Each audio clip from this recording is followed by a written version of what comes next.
সুখকে সুখ মনে করছি, আসলে এটা প্রকৃত সুখ নয়। নমস্কার, নর্থ ইস্ট নিউজে স্বাগত জানাই রাজু দে। শ্রী শ্রী 108 শিবানন্দ স্বামী ওরফে শ্রী জিতেন্দ্র ব্রহ্মচারী কর্তাবাবা মহারাজের পুণ্য তিরোদানের ভাণ্ডার আজ 28 নভেম্বর 2024 ইংরাজি বৃহস্পতিবার তাহার শিলচরস্থিত শ্রী শ্রী শ্যামানন্দ আশ্রমে অনুষ্ঠিত হয়। এই উপলক্ষে 27 নভেম্বর 11ই অগ্রহায়ণ বুধবার অনুষ্ঠানের অধিবাস পালিত হয়। অনুষ্ঠানের অঙ্গ হিসাবে শ্রী শ্রী গুরু পূজা ও সৎগ্রন্থ পাঠাদির কার্যক্রম ভান্ডারার দিনে অনুষ্ঠিত হয়।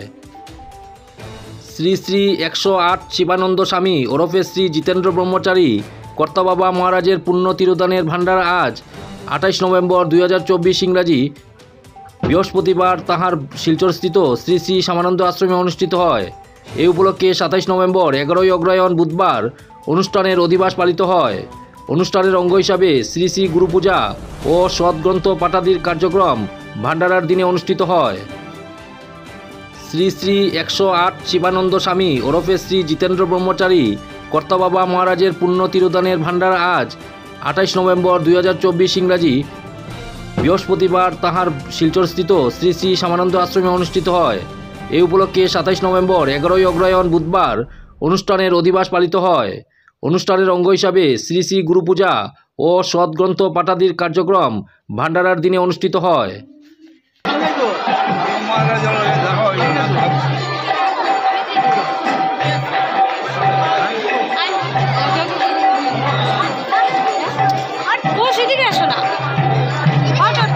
আমাদের মাঝে উপস্থিত হয়েছেন আমাদের প্রাণপ্রিয় জনগণের একমাত্র প্রতিনিধি, আমাদের যে বিধায়ক শ্রীযুক্ত দীপায়ন চক্রবর্তী মহাশয় আমাদের মাঝে উপস্থিত আছেন।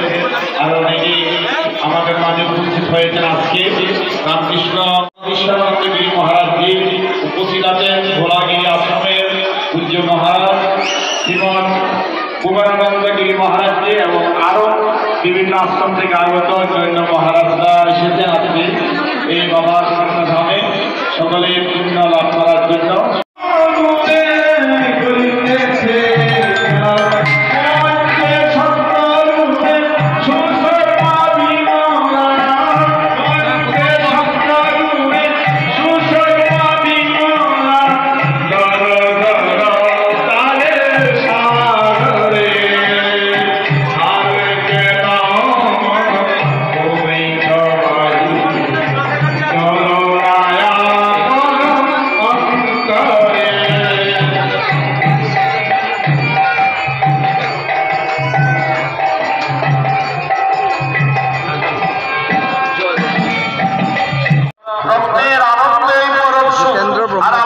সুখকে সুখ মনে করছি, আসলে এটা প্রকৃত সুখ নয়। কিছুদিনের জন্য আসে আবার চলে যায়, কিছুদিনের জন্য আসে আবার শেষ হয়ে যায়। একমাত্র সুখীকে বলছেন তারাই সুখী যারা ঈশ্বরকে প্রাপ্ত হয়েছে, ঈশ্বরকে লাভ করেছে, তারা একমাত্র সুখী হতে পারে। আর এই সুখগুলোকে আমরা সুখ মনে করছি, কয় দিনের মাত্র কিছুক্ষণের জন্য আসে সুখ, আবার সুখ আসে আবার দুঃখ আসে। যেমন আগামী দিনগুলো যেমন উদিত হয় আবার সন্ধ্যা হয়ে যায়, এরকম দিন চলে যায়, রাত আসে এবং দিনের সপ্তাহ আসে, সপ্তাহ মাস আসে, মাসের পর বছর চলে আসে। এইভাবে একটা দিক থেকে একটা বছর নিজের